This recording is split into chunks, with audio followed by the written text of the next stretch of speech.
He's on the line now at Business Information Technology, Environmental Science and Technology Center. This is called Gasifier technology, and it's an advanced technology with an enormous potential, and we're going to see it really affect recycling and other things as well as we go forward. Paul, explain what this is, what the technology is, and what you guys are doing down there. Okay, basically, it's pronounced Gasifier. There's actually an I in it, but that's okay. I understand. There's a Gasifier. Second I. Gasifier, yeah. Basically, what we do is we take anything that will normally burn, and I have to make sure that I differentiate between burning and what we're doing because they're different.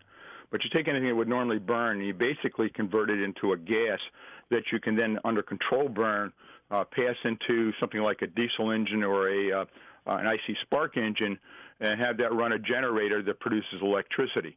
Now, to explain the difference between burning and gasification, I think one of the best analogies is that if you look at a campfire and you look at the space above a log, you'll see that there's a little invisible area between the log and the flame. What's actually happening is you're not really burning the log. What you're really doing is you're converting the log into a gas, the carbon material within the log into a gas, and then that gas is then combining with oxygen and giving you a flame. What we do is we prevent the oxygen from getting in, and we actually collect that gas and then clean it up and route it to an appropriate place where we can produce electricity from it. Wow. And you guys are explain the role for SUNY Cobleskill. Well, SUNY Cobleskill basically picked this up about 2006. There was a big push by the Research Foundation to get some of the smaller colleges involved in research. And because we were an agricultural college and had a lot of on-campus substrate that was similar to the types of things that the military would run into, there was a big interest on the part of the Waterfleet Arsenal that they were actually trying to push having this technology developed. Big interest on their part to take and have the research happen at SUNY Cobleskill. So initially what happened was that we were tasked and funded to look at a couple of existing technologies. They didn't really pan out, but in the process of doing that, we learned so much about the technologies that we told them we thought we could solve the problem for them. Yeah. And we did. We actually did. Wow. We sort of combined the technologies, took all the bad stuff out, and kept all the good stuff.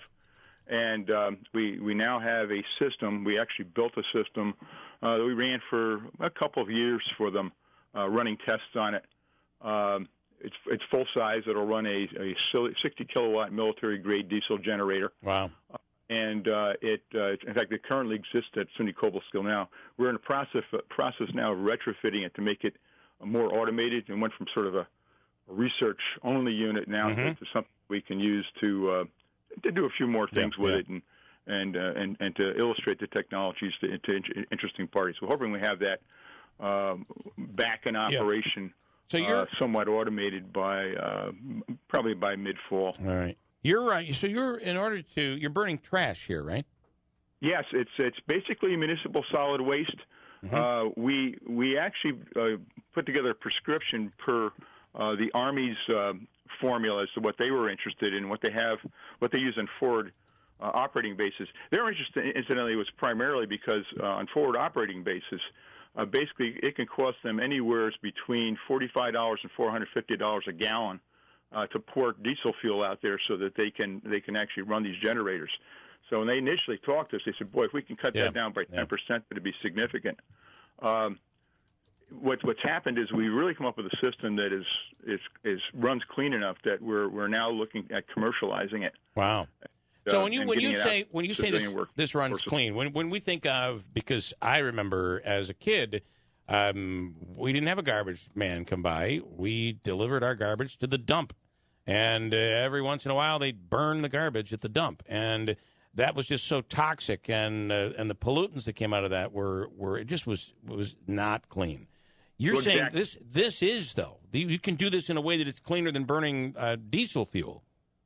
Actually, it is. We've done some organic analysis. We've had the analyses done down at the Wadsworth lab with the health department down in Albany, and they actually showed that if we compared burning full diesel against this particular gas.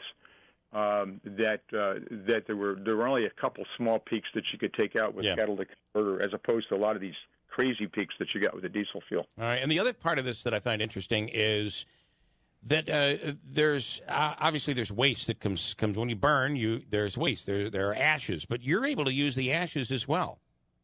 Yeah, we've actually found that the ash itself has pozzolanic properties. Basically, what that boils down to is that you can make a cement out of it. Now, there is a difference between pozzolanic cement and what we're normally accustomed to right now, which is not non-pozzolanic. Pozzolanic sort of the older stuff. Yeah. Pozzolanic cement tends to be a carbon dioxide sink too, which is sort of an interesting feature for it. So, relative to excess CO2 in the atmosphere and so forth, it can actually help to strip it out. And all of the older buildings down in Washington, Washington D.C., basically are made of pozzolanic. It really has some staying properties. It takes a little longer to cure, but it has some staying properties. Well, that's really and all of this being done right in nearby Cobleskill. That's really impressive. So, is my understanding that you can do this with plastics too? Yeah, we actually varied the mix quite a little bit when we were playing with the mix that the Army gave us to demonstrate that basically you didn't have to have an exact mix. And we varied with food, we varied it with plastics, we varied it with rubber for tires, and it basically ran just fine, just as clean. Wow. We found we got a little higher BTU value when we ran plastics and rubber than we did when we ran just conventional waste. But yes, you can run plastics through it. That's a big problem right now, recycle-wise. Yeah. Maybe we can have our straws back. Maybe we can have plastic straws again. Yeah, it's so difficult to suck up the liquid with the paper straws.